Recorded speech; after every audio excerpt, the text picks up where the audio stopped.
Shalom, Haverim, Verhaverot, Laila Tov. Nós hoje estamos na nossa 25ª e 26ª aula, aqui no nosso Centro de Treinamento Acadêmico Yeshua HaMashiach Estudos Aprofundados, com o nosso curso Premium, O Caminho Oculto do Mashiach, dos Mundos Superiores à Redenção Final. Então, nós vimos na aula passada, várias situações mostrando por que o Mashiach precisaria vir duas vezes. Falamos dessa gestação, que é o período entre as duas vindas do Mashiach, que nós já estamos há 2000 anos desde que ele veio. Falamos também um pouquinho que, assim como Yeshua explicou, ele deveria vir como uma semente. Ele iniciou o reino dos céus aqui na Terra há 2000 anos atrás. E essa pequena semente, que foi a sua primeira vinda, como servo sofredor, levando sobre si as nossas enfermidades e as nossas iniquidades, as nossas transgressões da lei, ele levando sobre si, concede a nós o perdão desses pecados. Por isso que Yohanan Hamatbil, João Batista, chamava ele de o Cordeiro de Deus que tira o pecado do mundo. Porque era como aquele cordeiro que seria sacrificado lá em Yom Kippur, como os bodes emissários que recebiam sobre si a imposição de mãos e a confissão de pecados, e ele morria no lugar do pecador.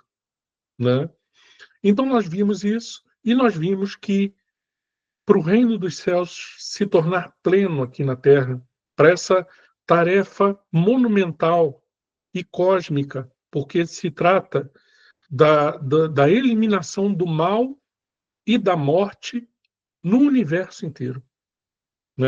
Então, esse período de gestação, ele vai separando quem é quem, de nós. Ele vai vendo quais são as pessoas que se dedicam a Deus e ao seu Messias, mesmo estando tão demorado esse retorno dele. Porque, na verdade, quem está sendo aperfeiçoado somos nós. A nossa fé. Como diz o Eterno, o meu justo viverá pela fé, pela emuná, pela confiança. Certo? Fé é simplesmente confiança no Eterno. Mesmo que a gente não veja, diante dos nossos olhos, provas materiais do que está acontecendo. Então, tem esse período que separa 2000 anos antes da volta, do retorno de Yeshua, mas nós somos como aquela geração que estaria nos pés do Adão Kadmon. Pés? Por que nos pés do Adão Kadmon? Seria Malchut, as Sefirot de baixo. Malchut é reino. É o reino na Terra. E também a geração mais distante da luz do Eterno. Se você olha os jornais e olha a internet e vê o que as pessoas andam fazendo por aí, parece que as pessoas esqueceram que Deus existe. É porque justamente na geração mais distante da luz do Eterno é que se torna mais necessária a volta do Mashiach para trazer a restauração final de todas as coisas. Então, para começar a nossa aula, falamos na aula passada, então, daquela questão da ocultação do Mashiach, que é uma ocultação por amor, que ele está agindo no segredo e esperando o tempo, e que isso revela aqueles que permaneceram fiéis na escuridão. Na aula de hoje, então, nós vamos ver o que acontece quando essa geração amadurece. Aí sim o Mashiach volta em glória, nas nuvens do céu, que é o que estamos esperando para a volta dele. Ele mesmo falou isso em Mateus 24, que voltaria. Então verão no céu o sinal do Filho do Homem, vindo sobre as nuvens com poder e grande glória. Todo olho o verá. Não é isso? E as nações e as tribos da terra se lamentarão diante dele. Ou seja, as pessoas vão ficar desesperadas, porque estão vivendo suas vidinhas mundanas, esquecendo que Deus existe, esquecendo que o Messias voltaria, e de repente, assim como o raio sai do Oriente e se mostra no Ocidente, num piscar de olhos, toda a realidade que eles conhecem vai ser transformada. E aí eu quero ver a cara dos zombadores. Então o Mashiach vai voltar em glória e juízo, trazendo então julgamento. Ele primeiro veio humilde para expiar os pecados das pessoas, humilde, montado no jumentinho, ele veio como o Cordeiro de Deus. Mas agora ele volta como o leão da tribo de Judá. Ele foi contado antes como os transgressores, entre os transgressores. Foi morto injustamente, como um coitado, não é? Em toda a fragilidade possível, não revidou, não discutiu, aceitou a injustiça sobre ele, morreu injustamente e levou sobre si a iniquidade de todos aqueles que nele confiassem. Mas agora ele volta como juiz da humanidade inteira e vai passar a limpo cada transgressãozinha da lei que foi feita pelos seres humanos. Idolatria, feitiçarias, assassinatos, adultérios, todos os tipos de obra maligna, luxúria, roubo, ganância, tudo de cada um, em todos os níveis, vai ser cobrado. Daqueles que confiam nele e que se entregaram a ele e que se dedicam a Deus e a ele, essa conta já foi paga. Mas dos perversos, das pessoas que não estão nem aí para as coisas espirituais, a conta vem pesada. Há um tempo fixado pelo Altíssimo em que a luz, que antes estava oculta, será finalmente revelada. A vinda do Mashiach, em glória, não é um novo plano, mas a segunda fase de uma mesma missão que começou em humildade. Se na primeira manifestação ele veio como um servo sofredor, na segunda ele vai vir como um rei glorificado, em glória e grande poder, como o rei do universo. A tradição rabínica está repleta de ensinamentos que falam da dupla atuação messiânica. Em primeiro lugar, o retorno glorioso dele é identificado na tradição judaica como o Mashiach ben David. De fato, nós já falamos isso aqui em outras aulas, né? Eles, na tradição rabínica, por eles não entenderem direito como que o Messias poderia vir sofredor, né, e morrer pelos pecados da humanidade, como é que ele poderia viver e reinar para sempre? Porque eles não entendiam o plano da ressurreição, que só foi revelado àqueles que creem em Yeshua e que viram a sua ressurreição, né? E que creram no testemunho dos apóstolos, né? Então eles separam em dois nomes, Mashiach ben Yosef e Mashiach ben David, como se fossem dois messias diferentes. Mas nós já vimos aqui na aula que é um messias só. E, curiosamente, Yeshua cumpre esses dois papéis literalmente. Ele foi adotado por um Yosef, por um José, não é? Então ele poderia ser chamado também de Mashiach ben Yosef, filho de José, não é isso? E ele também é chamado de Mashiach ben David, Mashiach, filho de Davi. Não é por quê? Porque ele tem a linhagem sanguínea da tribo de Judá, da tribo de Davi, pelo sangue de Maria, sua mãe, né? Então Yeshua acaba cumprindo o papel até do que a tradição rabínica fala, né? Então, na tradição rabínica, né, em primeiro lugar, esse retorno glorioso é identificado como o Mashiach ben David, cuja função é restaurar o trono, fazer justiça entre as nações e reunir os exilados do povo de Israel. As pessoas, os judeus que estão espalhados pelo mundo inteiro. E nós temos judeus, só no Brasil, estima-se que 70% do povo brasileiro tem algum tipo de sangue judeu. Todo mundo que tem nome Pereira, Silva, Santos, todos os nomes de Pereira, né? E, e nome também até de alguns animais, né? Como Coelho, sobrenome Coelho é sobrenome Cohen, era o sacerdote da tribo de Levi. Então tem muitos judeus espalhados que as pessoas nem sabem que tem sangue judeu. né? Mas sente um amor por Israel que não consegue explicar. Isso é o que a gente chama de Nefesh Yehudi, a alma judaica. Ok, vamos lá. O profeta Zacarias, então, ele descreve esse momento do retorno do Mashiach de uma forma impactante. Ele fala o seguinte: e os seus pés estarão naquele dia sobre o monte das Oliveiras, que está diante de Jerusalém para o Oriente. Zacarias 14:4. O Targum Yonatan, desculpem, ele falando sobre esse versículo, ele identifica claramente este personagem como o rei Messias. Olha o que está escrito na tradição rabínica sobre essa passagem de Zacarias. E o rei Messias se revelará e rasgará o monte da unção. Qual é o monte da unção? O monte das oliveiras. Né?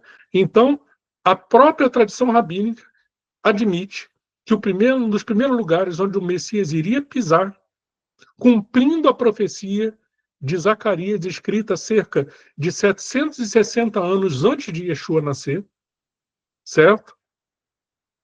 Dizendo que o Messias pisaria no Monte das Oliveiras, né? E o Targum, então, o Targum, que são os escritos em aramaico antiquíssimos da tradição judaica, os livros mais importantes, os primeiros livros da tradição judaica, né, que explicavam, era como se fossem comentários bíblicos. O Targum, então, diz que quem pisaria no Monte das Oliveiras, né, seria o rei Messias. Segundo, então, um outro Midrash, chamado Midrash Tanhumá, na Parashat Toledot, o Eterno dirá ao Messias no fim dos tempos: vai e revela-te, pois chegou o tempo da redenção. A glória que antes estava oculta torna-se manifesta. Né? Vamos ver então esse Mashiach ben David, ou seja, quem é o Mashiach ben David? É Yeshua no seu retorno, glorioso como rei. Né? Segundo os profetas, Zacarias 14, Isaías 11, Ezequiel 37. Vamos ver o que é falado ali. Os profetas, eles não falam de maneira vaga ou simbólica quando tratam da vinda do Redentor final. E Isaías 11 descreve com clareza a justiça e o discernimento sobrenatural do Messias. E assim está escrito em Isaías 11:2. E repousará sobre ele o Espírito do Eterno, o Espírito de sabedoria, de entendimento, o Espírito de conselho e de fortaleza. Então, nota que esse Messias que viria no final, que virá no final, o Espírito do Eterno está sobre ele, brilhando na forma das suas midot, dos seus atributos, como o espírito de sabedoria, de entendimento, de conselho e de fortaleza. A descrição que se segue mostra que ele não julgará pelas aparências, mas com retidão. Ele defenderá os pobres e trará equidade. O versículo 4 desse mesmo capítulo, ele diz o seguinte: ele ferirá a terra com a vara de sua boca, e com o sopro dos seus lábios matará o perverso. Tá vendo? Foi-se embora o cordeirinho pacífico, volta o juiz que vai reger as nações com vara de ferro. Ferirá a terra com a vara de sua boca. Ele não vai ser mansinho na sua volta, não. Estão pensando muito num Jesus, paz e amor, bonzinho. Não estão entendendo quem é o juiz que está voltando, que é o mesmo. Lembrem-se que o Eterno tem os atributos. E o seu Messias reflete esses atributos. Ele primeiro veio com o atributo de misericórdia, né? Para quem quisesse. Agora ele volta com o atributo de Gevurah, de julgamento, de juízo, certo? Ferirá, isso é a profecia de Isaías, também escrita por volta de 700 e poucos anos antes de Yeshua nascer. Ferirá a terra com a vara de sua boca e com o sopro dos seus lábios matará o perverso. Olha isso. O Zohar, tradição cabalística agora, no livro 1, 25b, conecta esse momento à manifestação plena do Mashiach. E assim diz o Zohar: e naquele tempo se levantará o Mashiach e lutará as guerras do Eterno e corrigirá todo o mundo. Parece que esse mundo precisa de correção? Claro, né? Está tudo virado do avesso. As pessoas cada vez mais loucas. Os valores morais que nós conhecemos quando éramos crianças parece que já não existem mais. Mas existem. E o Mashiach vai vir, como diz o Zohar, para lutar as guerras do Eterno e corrigir o mundo inteiro. Botar no mundo no trilho, na sua lei, nos seus mandamentos. Né? O profeta Ezequiel, no capítulo 37 do seu livro, fala do momento em que Davi será rei sobre todo o povo reunificado. E os sábios reconhecem que se trata de Davi em sua forma messiânica, não do próprio Davi, mas do seu descendente, do descendente de Davi, que é o rei Messias. Meu servo Davi será rei sobre eles, e todos terão um único pastor. Ezequiel 37, 24. Né? Então, continuando, vamos ver então essa relação do Mashiach como rei e juiz. E Malchut restaurado. O que é Malchut mesmo? Que significa os pés da árvore da vida. Malchut é o reino. Né? É o reino aqui na terra. Né?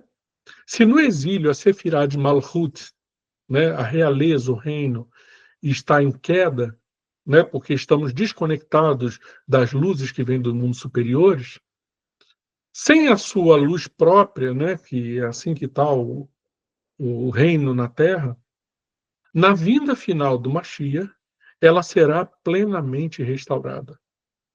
Segundo a Kabbalah, Malchut, né, é a Sefirá receptora. Ela só recebe a luz que vem das Sefirot de cima, né, na árvore da vida. Só para quem não lembra, eu vou mostrar aqui, vamos ver se aparece. Olha aqui. Lembra dessa árvore da vida aqui? Malchut é essazinha daqui, ó. Nós temos aqui em cima Keter, Hormai Binah, né? Hesed Gevurah e Tiferet no meio, Netzai e Hod, Yesod e Malchut, ok? Então, só para relembrar, né? Então, nós vimos que Malchut é a última sefirá, aquela lá de baixo. E exatamente por estar por baixo, ela é somente receptora. Ela não tem uma luz própria, ela recebe as luzes que vêm de cima, certo? Ela é o símbolo do povo e do mundo físico, que no final será elevado. O rabino Haim Vital escreve no seu livro Etz Haim, no portal 50, capítulo 3, o seguinte: e o principal da retificação é elevar Malchut ao seu lugar superior.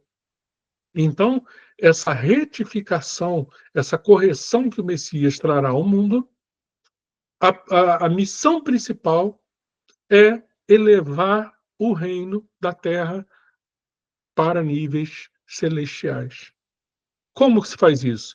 Descendo as luzes de cima e essas luzes transformando todas as pessoas que vivem aqui, certo? E aí sim os véus são desfeitos e todo esse reino físico é elevado, ok?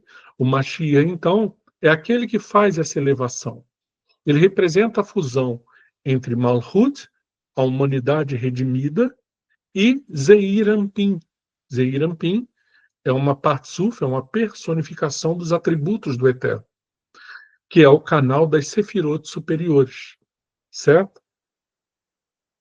Então, em outra obra cabalista, né, chamada o Tikkunei Zohar, no Tikkun 21, se afirma o seguinte: o Mashiach será chamado rei, e ele revelará o reino superior na terra, certo? Então, olhem como é que foi a obra do Mashiach.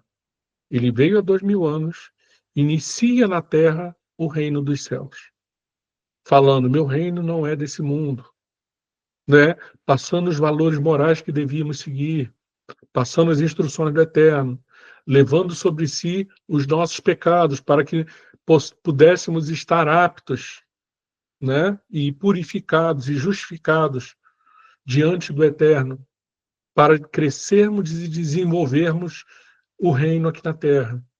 Passados 2000 anos, a mensagem de Yeshua chegou em todos os cantos do planeta Terra. Até lá no meio do Alasca, as pessoas já ouviram falar de Yeshua, né? Tem até igrejinhas lá. E aí o que acontece? O nome do Eterno se espalhou para a Terra inteira. Agora, na volta dele, né, essa primeira fase do crescimento do reino dos céus na Terra foi as pessoas confiando sem verem. Mas agora, quando ele voltar, essa luz que ele traz das sefirot de cima vai preencher cada um de nós. E seremos uma grande plenitude dessa luz superior vivendo dentro de nós. Então, o Mashiach será chamado rei e ele revelará esse reino superior na terra. Certo? Ele traz, então, essas luzes aqui para baixo. E ele já preparou o terreno e começou essa obra há 2000 anos atrás, certo? Para que pudéssemos receber essa luz. Primeiro ele prepara os vasos somos nós, agora os vasos serão repletos e cheios dessa luz superior na sua volta. Assim, ele não apenas reina como um homem entre os homens, mas ele é o condutor da realeza celeste ao plano terreno. Ele traz então essa realeza divina que antes estava antes, né, fragmentada e oculta, né? Agora ela vai brilhar em plenitude na vida de cada um de nós, certo? E nós vamos ver também que essa revelação final ela será coletiva, vai ser cósmica e também vai ser irrefutável. Não vai ter como alguém dizer que fala assim: ah, mas eu não sabia, ah, eu não estou vendo. Todo olho o verá, é o que está escrito. Essa vinda final do Mashiach, ela não será privada, escondidinha.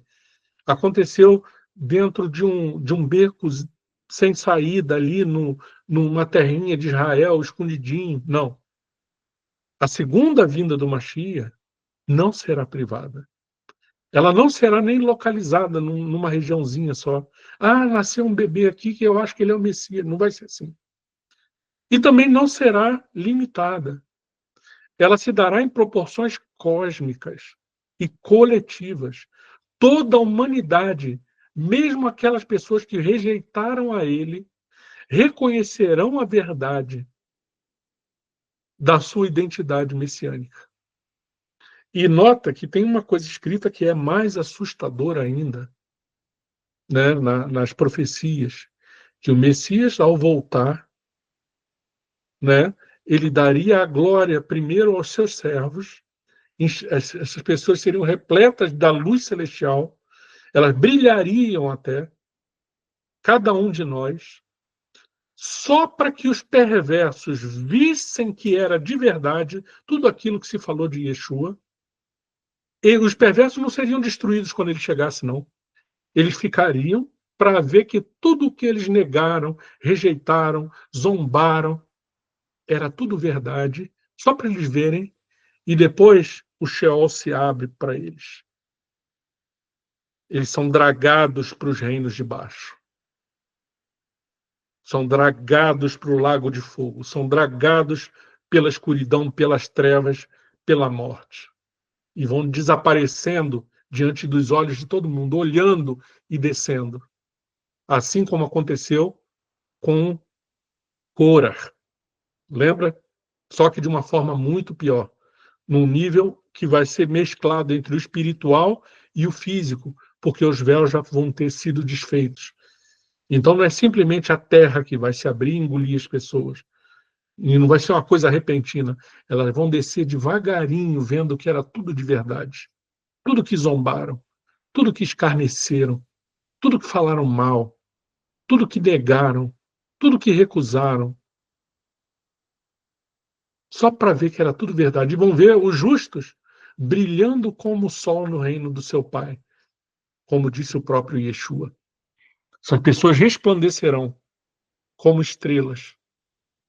O profeta Daniel falou isso e Yeshua falou a mesma coisa. Essas pessoas serão revestidas com a luz. Se até Moisés, aqui no mundo físico, quando teve um contato com o Eterno, a sua face ficou brilhando, resplandecendo. Ele tinha que usar até um véu, não é isso? Quanto mais, então, o que acontecerá com a volta do Mashiach, né? Então, só para a gente ir concluindo aqui, né? Toda a humanidade, então, verá isso, né? O livro de Enoque, ele descreve com muito mais riqueza de detalhe essa volta do Messias. A gente vai ver em detalhes tudo isso. O profeta Isaías declara também no seu capítulo 45, no verso 23, ele fala que todo joelho se dobrará e toda língua confessará ao Eterno. Todo mundo vai cair de joelhos, vai se envergonhar das suas idolatrias, de ter adorado outros deuses, de outros povos, de outras coisas. Todo joelho se dobrará. O apóstolo Paulo, Rabino Shaul, fala a mesma coisa também sobre o Mashiach, que é o Mashiach que está, né, como mediador entre Deus e os homens, e o Espírito do Eterno está sobre ele. Né? E está escrito o quê sobre Yeshua? Que ao nome de Yeshua se dobre todos os joelhos dos que estão nos céus, na terra e debaixo da terra. Certo? Para que o Eterno seja glorificado. Ou seja, o que o Rabino Shaul está falando é exatamente o que o profeta falou quase 800 anos antes dele. Que, quando o Mashiach voltasse, todas as pessoas, todo joelho se dobraria, reconhecendo ele. Né? O Zohar, no capítulo 2, verso 32b, interpreta esse versículo como relacionado diretamente ao Mashiach. Olha o que diz o Zohar. E com a manifestação do Rei Messias, todas as nações confessarão e reconhecerão que o Eterno é um. E só existe um Deus. Certo? E é engraçado que o Zohar também conecta isso com a manifestação do Messias. Por quê? Porque o Messias é o canal através de quem o Eterno se manifesta. Ele é como se fosse o mediador entre Deus e os homens, como diz o apóstolo Paulo. Né? Essa confissão, ela não será forçada, mas ela vai emergir de uma percepção profunda da luz e da glória revelada. A pessoa vai brotar, vai como se houvesse uma expansão da consciência das pessoas. E a verdade vai se manifestar, as máscaras vão cair. Tudo que é falso na vida da pessoa vai ficar patente. Então as pessoas não vão ter outra coisa a fazer a não ser reconhecer o Messias. Né? O Midrash, um outro Midrash rabínico, né, chamado Yalkut Shimoni, falando sobre Isaías 60, comenta o seguinte: o santo, bendito seja ele, erguerá o seu Mashiach, o seu Messias, de forma revelada diante de todos, e sua luz brilhará de uma extremidade à outra, né, do planeta Terra. Todos verão. Todo olho o verá, toda língua confessará que o Eterno é um e que o seu Messias, Yeshua, é o Rei de toda a Terra. Certo? que nós podemos, então, concluir dessa aula de hoje? Que aquela geração que vê essas coisas vai reconhecer aquele que antes foi oculto. A segunda vinda do Mashiach não é um novo Messias, é o mesmo, mas agora plenamente revelado. A glória que antes estava velada na carne, no sofrimento, na rejeição, agora brilha com uma força irrefreável, né? O Zohar, na Parashat Shemot 8b, declara com clareza o seguinte: e o Rei Messias será revelado com uma voz de misericórdia a toda a humanidade, até mesmo aquele que antes o negou. Vai haver, principalmente também sobre a casa de Israel e a casa de Judá, um espírito de súplica e de graça que o Eterno vai dar para o povo de Israel, vai dar uma última chance para o povo de Israel, quando eles verem o Messias. Isso está na profecia de Zacarias 12:10. Que olharão para mim por causa daquele a quem eles transpassaram, e chorarão por ele como quem chora por um filho único, né? Ou seja, o povo judeu vai reconhecer, puxa, ele foi morto por nossa causa. Mas também vão entender que se ele não fosse morto, ele não cumpriu o plano do Eterno de trazer salvação a todo mundo. E aí é por isso que o Eterno derrama esse espírito de graça, de súplica. O Zohar está indo mais longe ainda, dizendo que haverá um período de misericórdia, para as pessoas tenham uma última chance de reconhecer que ele é o Messias, que ele é o Rei e que ele representa o Deus Todo-Poderoso, para que Deus seja o Rei sobre toda a terra, para que as pessoas, então, possam se submeter a esse Rei e negar as suas falsidades, as suas idolatrias, aos seus falsos deuses, a todos os caminhos de perversão, a todo o abandono da lei, que elas possam retornar e permitir que a lei de Deus possa reger os seus caminhos. Vai haver, segundo o Zohar, uma voz de misericórdia com toda a humanidade, até mesmo aquele que antes o negou, né? Essa revelação ela é universal. Aqueles que outrora zombaram, rejeitaram, ignoraram, verão. E a geração que amadureceu espiritualmente o reconhecerá não apenas como uma figura simbólica ou uma esperança nacional, como mais um rei humano, mas como a manifestação do propósito eterno do Ein Sof. A humanidade vai chegar a uma grande conclusão final, a um dia final, certo? Que é a vinda do Messias para dar a cada um conforme a sua obra. Nesse ponto, a separação entre o alto e o baixo, entre as coisas celestiais e as coisas terrenas, entre o oculto e o revelado, entre o sofrimento e a glória, vão se dissolver. A face do Eterno, que antes estava oculta, ela vai se refletir plenamente no rosto do Messias, Yeshua. Ok? Então vamos dar uma pausazinha agora, antes da próxima aula, certo? Alguém tem algum comentário, alguma dúvida? Como é que estamos? Shalom, Moré. É só pedir o Bruno, porque ele já está um tempão com o microfone ligado. Ah, Tá sim. Gente, quem tiver com o microfone ligado, por favor. Perdão, é que eu estou dirigindo, eu nem me dei conta. Tranquilo. More, eu tenho uma dúvida. Claro. Nesse momento da segunda vinda, a gente pode conectar aquela profecia do Vale dos Ossos Secos? O Vale dos Ossos Secos está sendo agora. Está sendo agora. Porque o povo de Israel já voltou para sua terra. Sim. O que é o Vale dos Ossos Secos, né? E engraçado que isso aconteceu até literalmente, né, no Holocausto.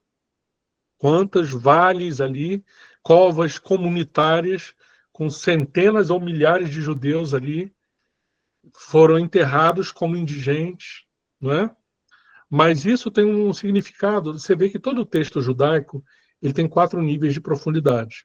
Um é o literal, Isso aconteceu literalmente.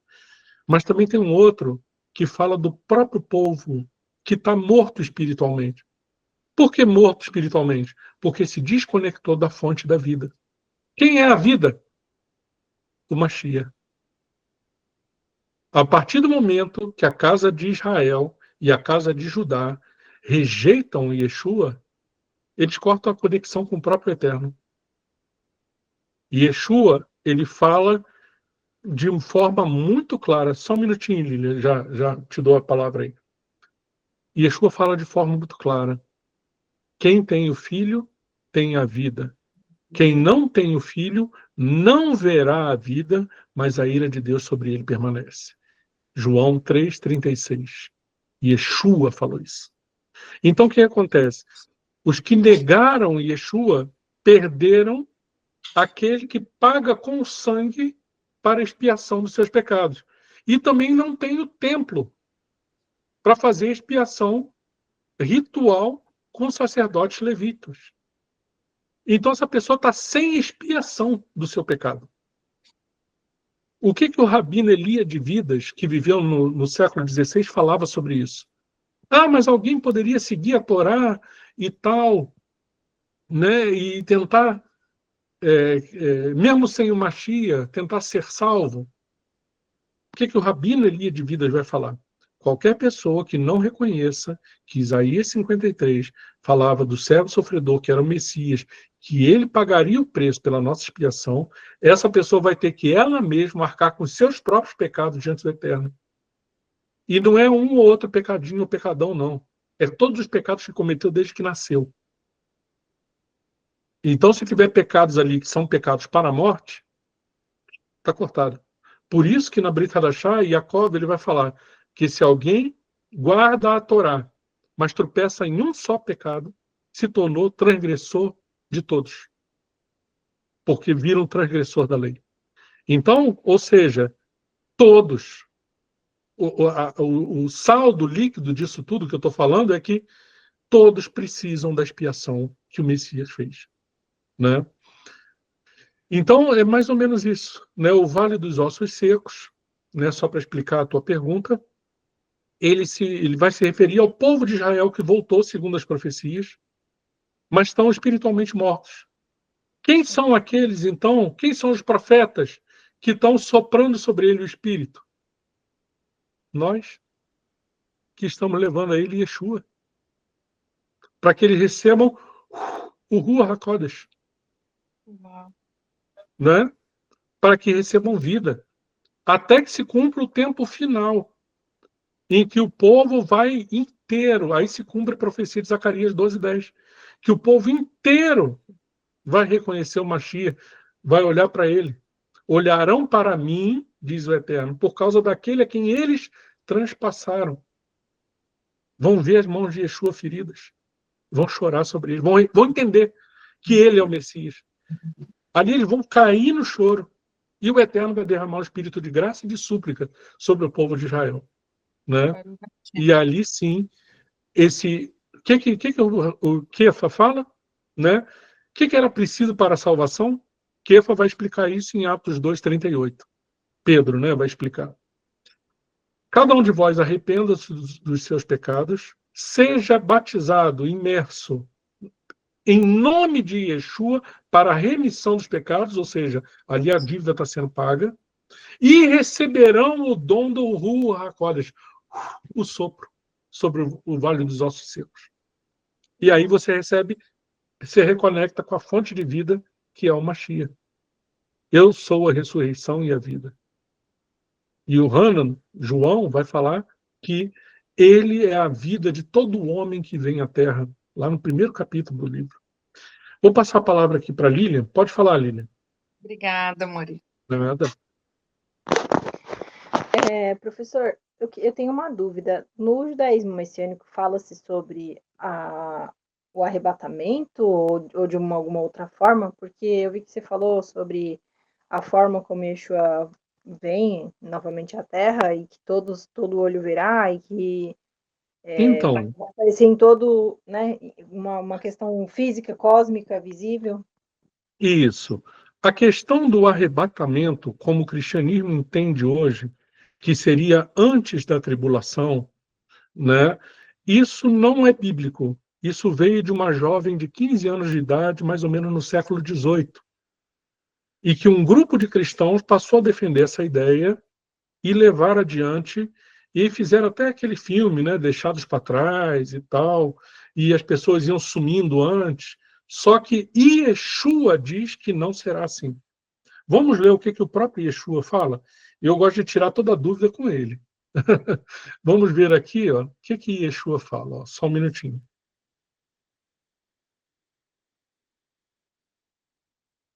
Vamos lá, só um minutinho, estou abrindo aqui.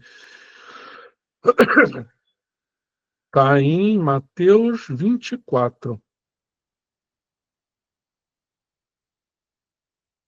Espera aí, só um minutinho. A partir do verso 29 em diante. Olha o que diz aqui. E logo depois da aflição daqueles dias, ou seja, primeiro eu vou aqui para o verso 26, né? Ele vai falar, portanto, se vos disserem, eis que o Mashiach está no deserto, não saiais. Eis que ele está no interior da casa, não acrediteis. Porque assim como o relâmpago sai do Oriente e se mostra até o Ocidente, assim também será a vinda do Filho do Homem. Porque onde quer que estiver o cadáver, ali se ajuntarão as águias. E logo após a aflição daqueles dias, ou seja, a tribulação aconteceu.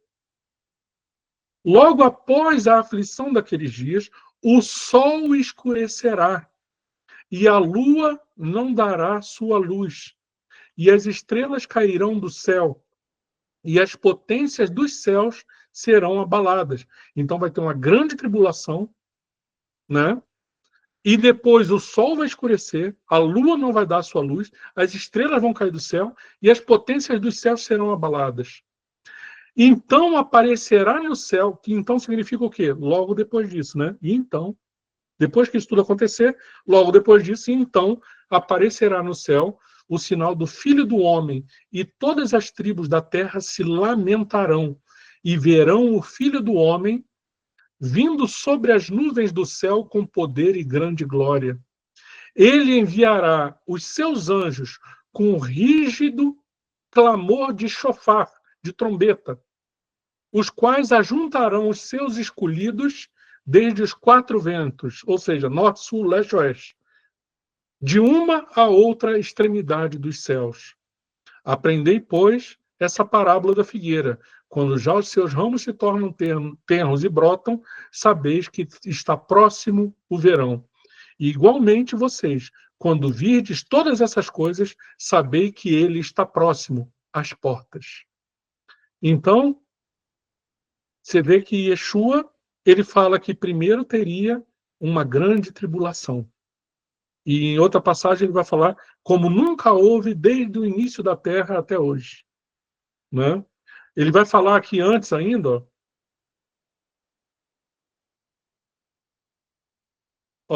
logo no início do capítulo ele já começa falando sobre isso. Ele fala, né? Acautelai-vos que ninguém vos engane, porque muitos virão em meu nome dizendo, eu sou o Mashiach, eu sou o Cristo, e enganarão a muitos. E ouvireis de guerras e rumores de guerra.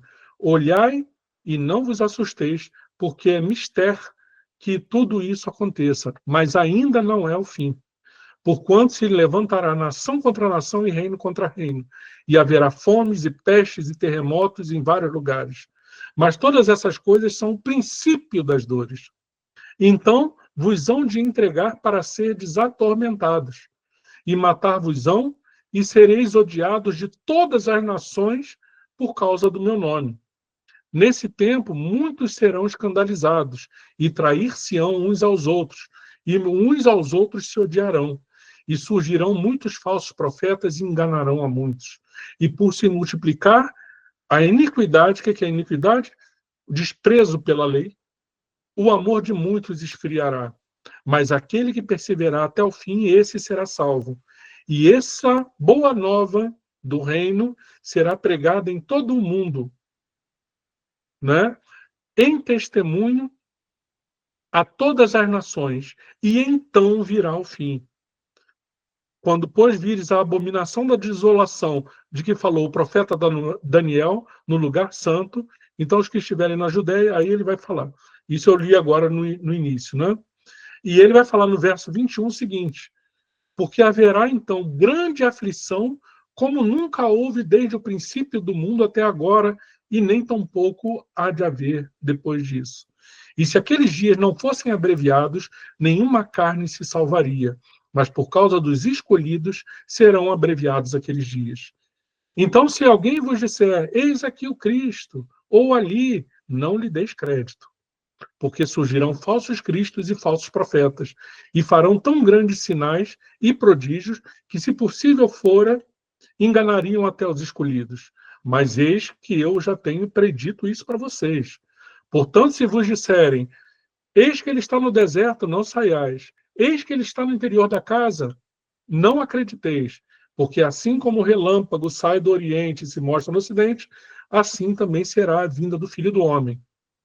E logo depois da aflição daqueles dias, aí sim, o sol escurecerá, a lua não dará sua luz. Então, note qual é o padrão que Yeshua está dizendo.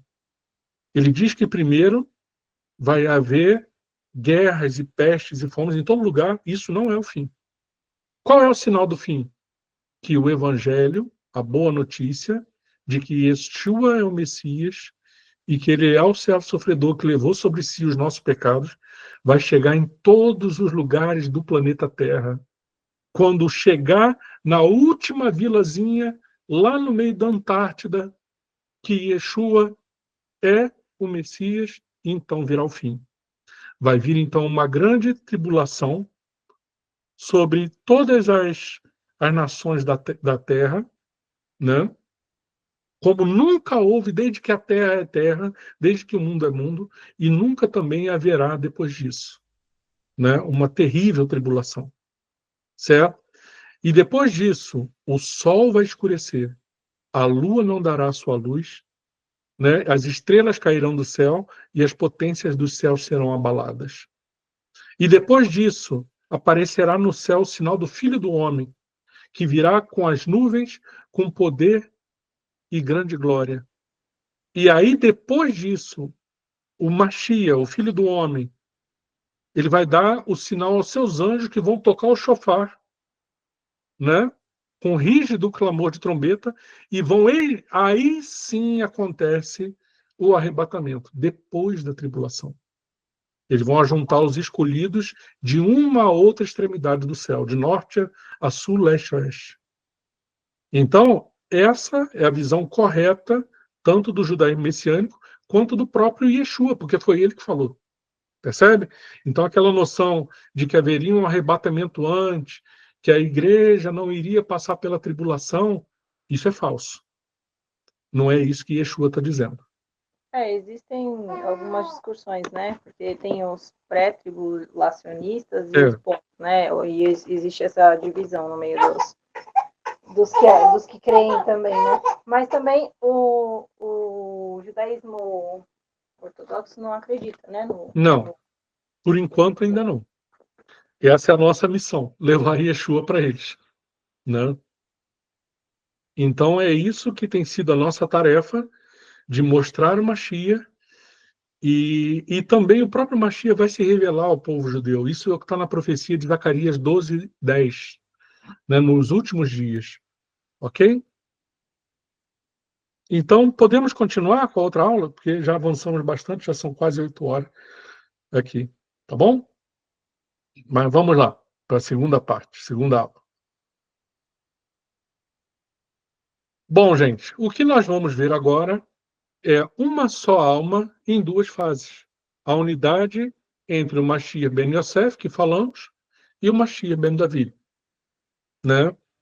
Então, nós vamos ver que essa tensão aparente entre esses dois perfis messiânicos que acontece na tradição rabínica, certo? Porque eles tiveram dificuldade de entender isso, como eu falei.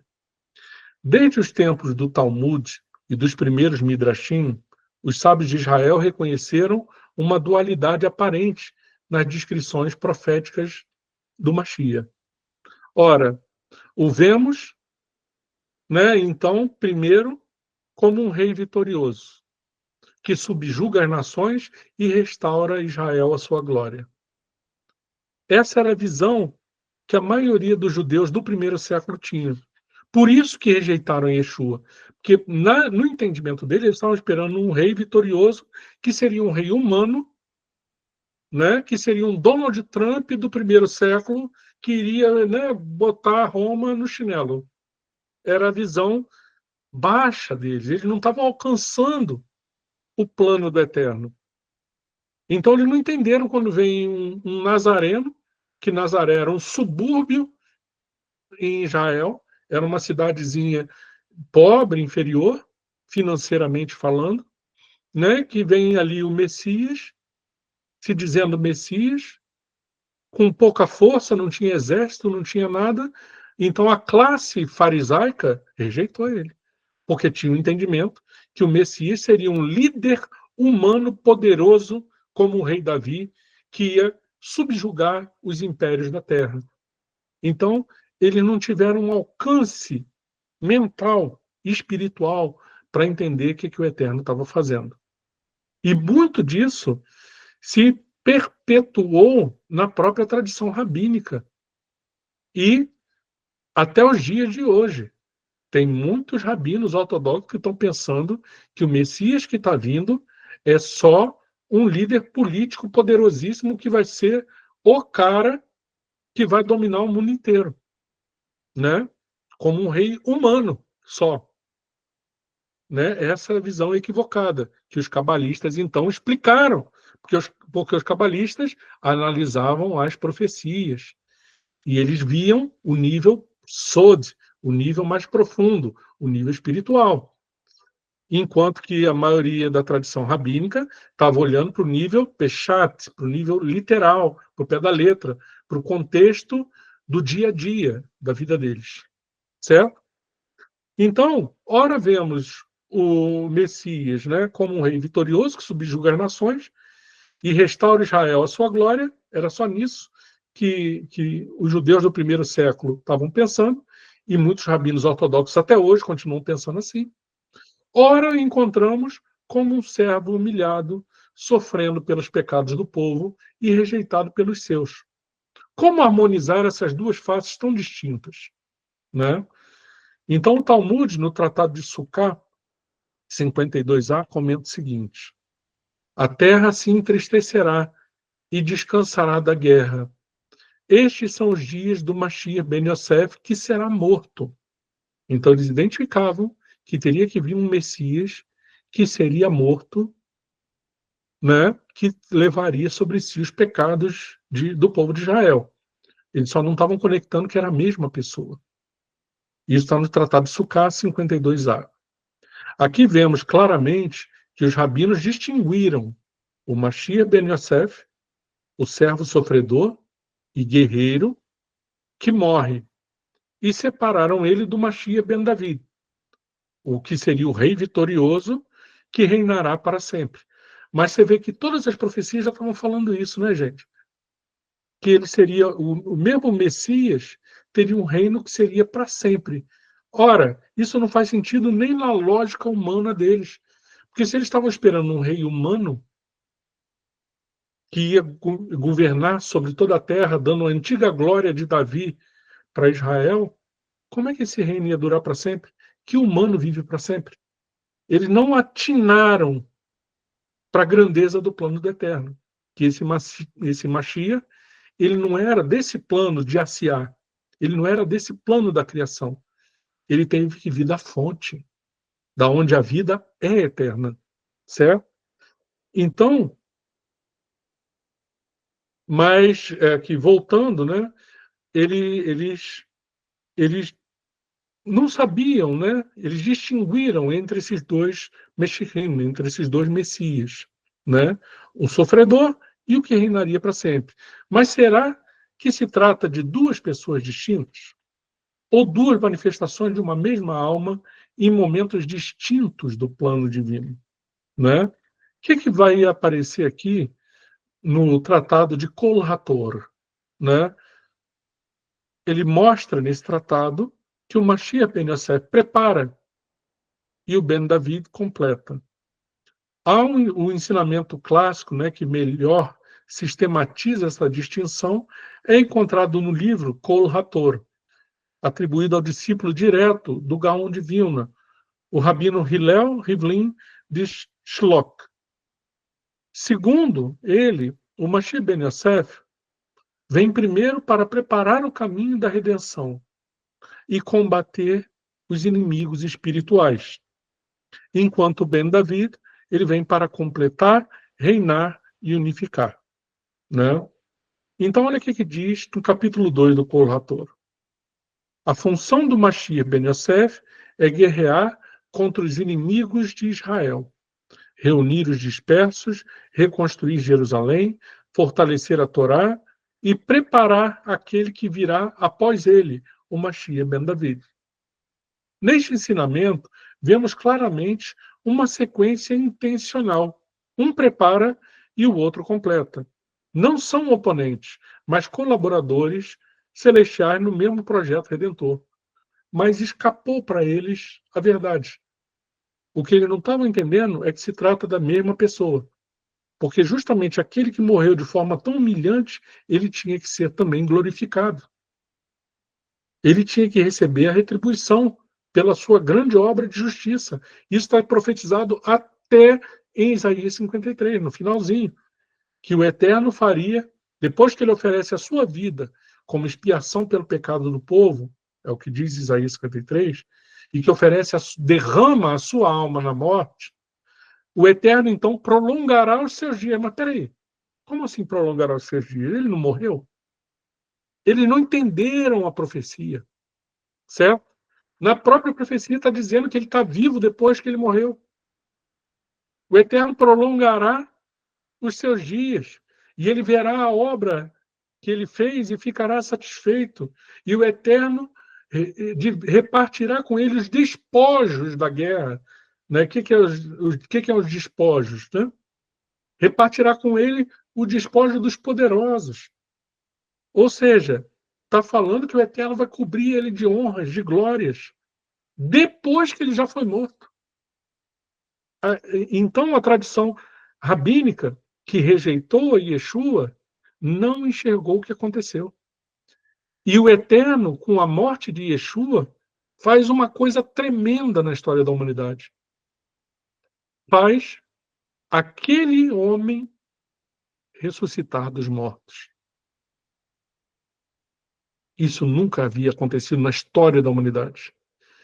Alguém que foi morto de forma terrível, que o coração explodiu, literalmente explodiu, derramou até água e sangue, ou seja, vocês já viram o que acontece quando você faz centrifugação do sangue?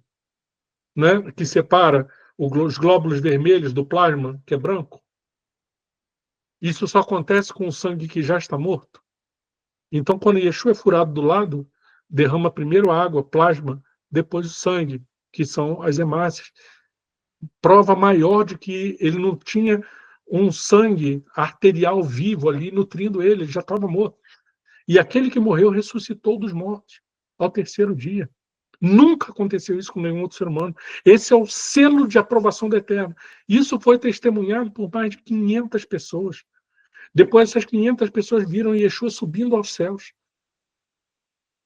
Né? E esse testemunho foi tão forte que aquelas pessoas que viram mudaram de vida completamente. Antes eram covardes, né? Depois que Yeshua foi morto. E depois que ele aparece ressuscitado, aquelas pessoas mudam de vida e começam a defender que ele ressuscitou de verdade. E pagaram o preço por isso. Foram até mortos por causa disso.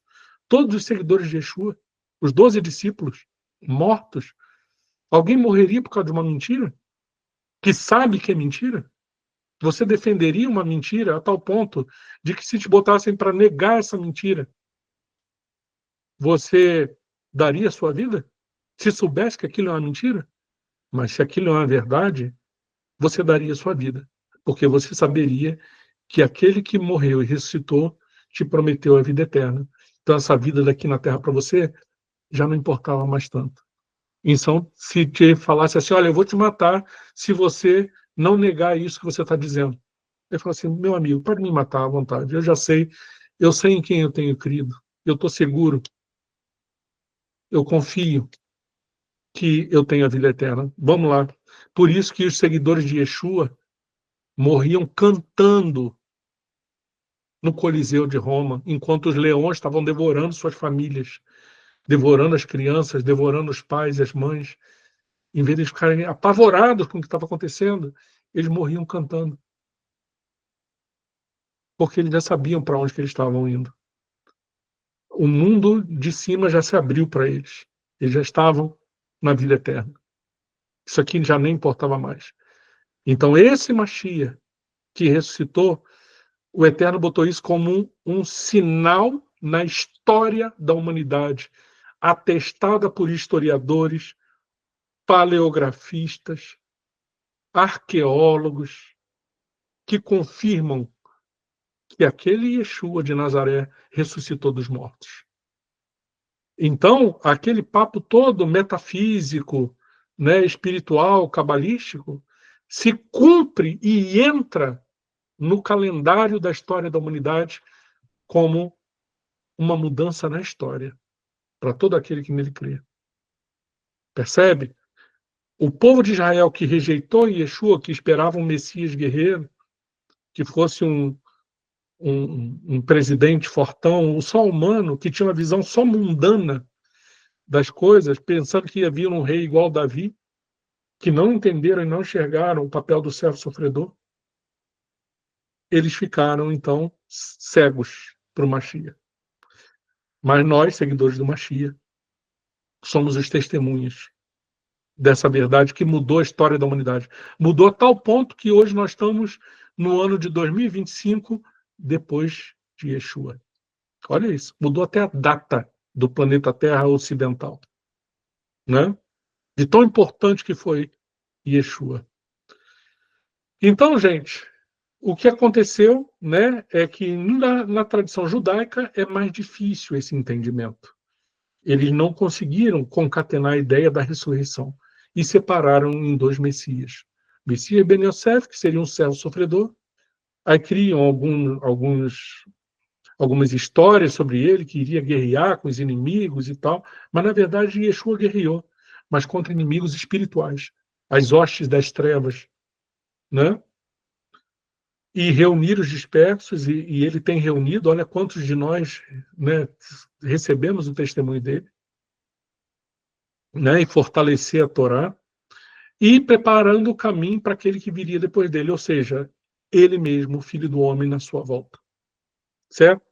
Então, nesse ensinamento, nós vemos claramente uma sequência intencional, que um vai preparando o caminho para o outro. Isso na tradição rabínica, tá?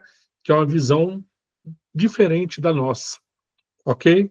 Que ainda não tinha entendimento pleno, certo? Na Kabbalah, nós vamos ver o seguinte, porque a Kabbalah ela vai estudar um nível mais profundo do texto. Ela vai extrair do texto bíblico o que está em nível sod, em nível codificado, no nível de segredo, ligando as profecias entre si, não olhando só para as questões do mundo físico aqui na Terra, do dia a dia. Os cabalistas enxergam o que está guardado nos mundos superiores. E para Kabbalah existe uma só alma messiânica, com dois modos de manifestação. Os cabalistas foram além. Eles afirmaram que Mashiach ben David e Mashiach ben Yosef são, na verdade, duas faces de uma única Neshama, de uma única alma. Como a lua e o sol se revelam de forma distinta, mas pertencem ao mesmo sistema celestial, a alma do Mashiach existe antes da criação do mundo e se manifesta em diferentes camadas, conforme a necessidade da geração. No Sha'ar HaGilgulim, por exemplo, do Arizal, é dito o seguinte: a alma do Mashiach ben Yosef e o espírito de Mashiach ben David têm uma só raiz, mas vêm em duas encarnações separadas. Certo? Então, é os cabalistas começaram a entender melhor a coisa, vendo que é o mesmo espírito do Mashiach ben Yosef e o Mashiach ben David, certo? Essa declaração, ela é crucial. Ela mostra que há uma unidade essencial na identidade messiânica. Não são dois messias separados. Ainda que na manifestação no mundo da ação ocorra em tempos distintos, o Ben Yosef é a fase de ocultamento, de purificação, de batalha espiritual. E o Ben David é a manifestação gloriosa, o reinado completo. No Zohar, ele vai dizer uma coisa muito mais forte. Ele vai dizer que eles são um, mas operam em momentos distintos. O Zohar captou o que estava acontecendo de verdade. Certo? Que Yeshua veio, morreu, ressuscitou e voltará com grande glória. Certo? Mas olha o que o Zohar Hakadosh ele vai confirmar essa ideia ao comentar o seguinte: Mashiach David e Mashiach Yosef têm a sua raiz em uma mesma essência. E na origem das origens da árvore da vida são uma só alma. Nós vimos também quem é a árvore da vida toda?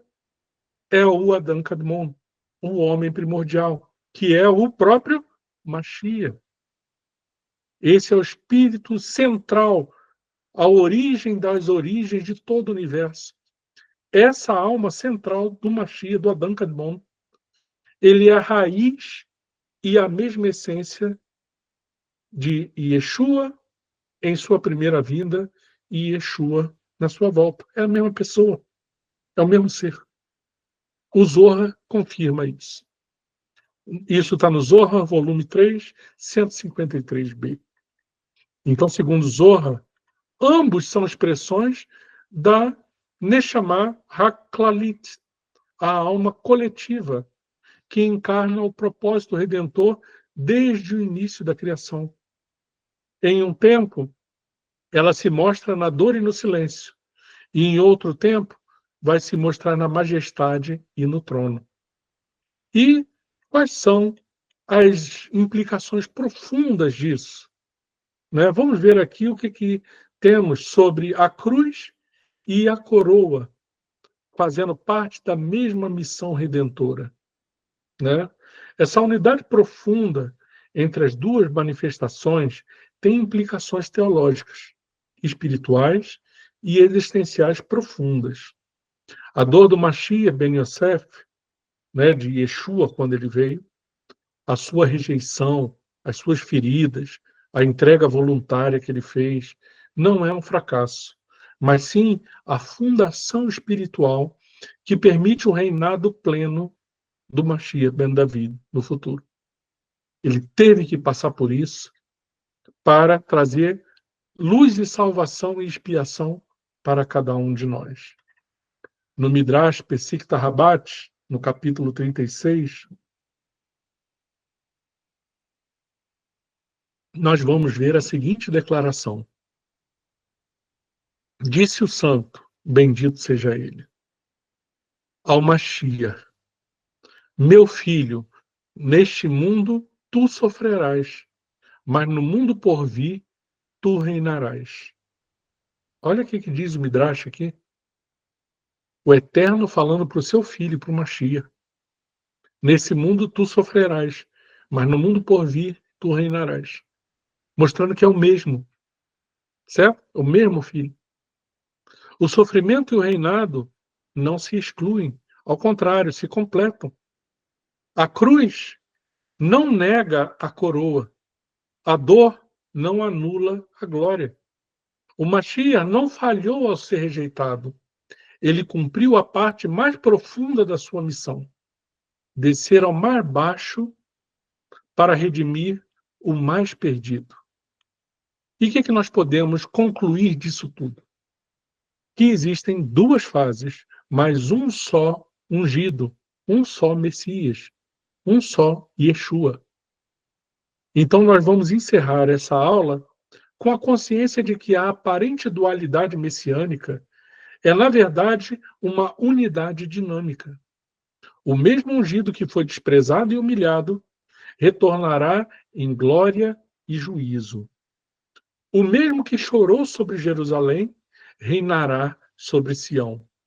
O Mashiach é um, mas a sua missão se estende por 2 momentos, como na profecia que nós vimos, da pedra que foi lançada sem mão, profecia de Daniel 2, e que depois essa mesma pedra cresce, se torna um monte enorme, cujo reino nunca mais terá fim. Né? Então o Mashiach vem como um, mas a sua missão se estende por 2 momentos. 2 gerações distintas, 2 mundos diferentes. Né? Como afirmou, então, o Gaon de Vilna, né? Grande rabino. Ele fala que Mashiach ben Yosef é a abertura e Mashiach ben David é o livro completo. Que os nossos olhos vejam em breve, Maranatá, vem logo, Senhor, a união dessas 2 manifestações e que sejamos dignos da geração que não apenas contempla, mas acolhe o Mashiach, o ungido do Eterno, na sua plenitude. Então é isso por hoje, né? Espero que tenham compreendido um pouco mais sobre a dupla manifestação do Mashiach, de por que ele teve que vir dessa forma, né? E o que ele levou sobre si para nos dar a possibilidade de estarmos limpos diante do Eterno para acolhê-lo quando ele voltar. E essa volta está muito, muito próxima. Então, que o Eterno abençoe a cada um de vocês, em nome de Yeshua HaMashiach, Shalom, Shalom, e até semana que vem. Chegamos agora na metade do curso. Baruch Hashem por isso. Semana que vem continuamos. Shalom, Shalom.